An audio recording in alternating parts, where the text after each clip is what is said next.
Hello everyone, I am Niharika. Once again, welcome to my channel. Today I am going to explain question number 2 of exercise 4.2 of Maths NCERT book. So let's get started. Here the question says write 4 solutions for each of the following equations. आपने हर equation के 4 solutions तो निकालने हैं. तो मैंने पिछले question में भी बताया था सॉल्यूशन कैसे फाइंड आउट किए जाते हैं. तो आपने क्या करना होता है, सॉल्यूशन फाइंड आउट करने के लिए किसी भी एक वेरिएबल के पास आपने कोई टर्म लिख देनी है.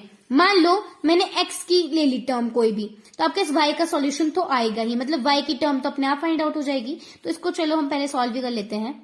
सो इस इक्वेशन में मैंने क्या किया कि x की वैल्यू ले ली 1, तो मेरे पास क्या बन गया फिर 2 multiply by 1 plus y is equal to 7.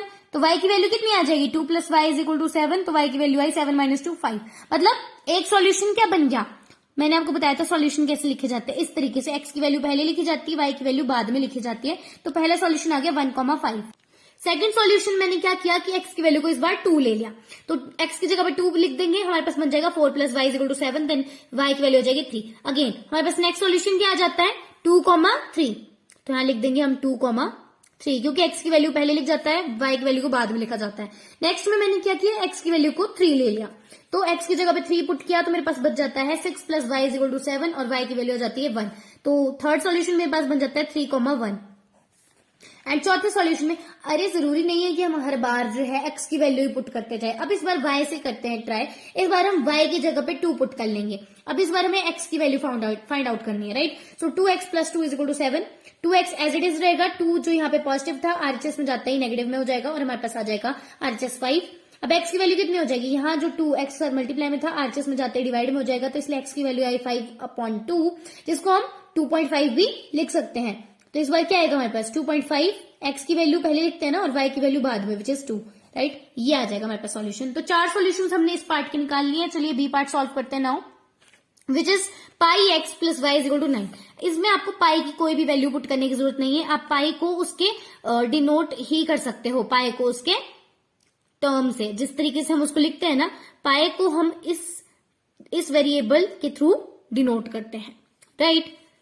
सो पहले में क्या करते हैं, पहले सॉल्यूशन फाइंड करने के लिए हम x को 1 ले लेते हैं. तो x की जगह पे 1 पुट किया तो मेरे पास क्या बचा, pi plus y is equal to 9. अब हम y जो है एलएचएस में रखते हैं. पाई जो y के साथ प्लस में थी एलएचएस में आरएचएस में जाते हैं नेगेटिव में हो जाएगी. तो पहला सॉल्यूशन हमारे पास क्या बन जाता है, पहला सॉल्यूशन बन जाता है 1,9 माइनस पाई, राइट. क्योंकि y की वैल्यू लिखनी है ना आपने, ये बन जाएगा हमारे पास पहला सॉल्यूशन. सेकंड में क्या है, मैंने इस बार x की वैल्यू 2 ली, तो x की जगह पे 2 लिख देंगे एंड हमारे पास बन जाएगा y is equal to 9 minus 2 pi. तो सेकंड सॉल्यूशन क्या आ जाता है हमारे पास 2,9 माइनस 2 पाई, ठीक है. x की वैल्यू पहले लिखी जाती है, y की वैल्यू बाद में लिखी जाती है. नेक्स्ट में मैंने क्या किया कि इस बार y की वैल्यू को 1 ले लिया. x की वैल्यू मैंने लिखी ही नहीं, तो मेरे पास बन जाता है pi x is equal to 9 minus 1 which is equal to 8. यहाँ पे पाई एक्स के साथ मल्टीप्लाई में थी, आरएचएस में जाते डिवाइड में हो गई. तो हमारे पास यहाँ पे कौन सी बन जाती है वैल्यू, या फिर हमारे पास सॉल्यूशन बन जाएगा 8/पाई,1. पहले x की वैल्यू लिखी जाती है, देन y की वैल्यू लिखी जाती है. देन लास्ट इस बार मैंने y की वैल्यू को 2 ले लिया, राइट. तो यहाँ पे y की जगह मैंने 2 पुट कर लिया. मेरे पास क्या बचा, pi x is equal to 9 minus 2 is equal to 7. अब यहाँ पे पाई एक्स के साथ मल्टीप्लाई हो रही थी, आरएचएस में जाते डिवाइड हो जाएगी. तो मेरे पास फोर्थ सॉल्यूशन बन जाता है 7/पाई,2. हमें पता है कि x की वैल्यू हमेशा पहले लिखी जाती है एंड y की वैल्यू बाद में लिखी जाती है. So the last part is here x is equal to 4y, right. तो यहाँ पे मैंने x की वैल्यू को इस बार 1 ले लिया है. तो x की जगह पे 1 पुट करने के बाद मेरे पास बनती है equation 1 is equal to 4y. Now y की वैल्यू कितनी हो जाएगी 1 डिवाइड बाय 4. तो यहाँ पे हमारा सॉल्यूशन क्या बन जाता है, हमेशा x की वैल्यू को पहले लिखा जाता है. तो हमने x की वैल्यू 1 ली थी, तो 1,1/4, राइट. y की वैल्यू हमेशा बाद में लिखी जाती है. नाउ सेकंड सॉल्यूशन मैंने क्या लिया, मैंने इस बार x की वैल्यू को 2 ले लिया, राइट. तो x की जगह पे लिखा 2, साथ में इज इक्वल टू में आरएचएस में आ जाएगा 4y, राइट. अब y की वैल्यू कितनी हो जाएगी, तो 4 हमारे y के साथ मल्टीप्लाई में था, तो 2 के साथ डिवाइड में हो जाएगा, हम आरएचएस में जाते हैं. तो मेरे पास बचती है y की वैल्यू हाफ को हम लिख सकते हैं एज 0.5, राइट.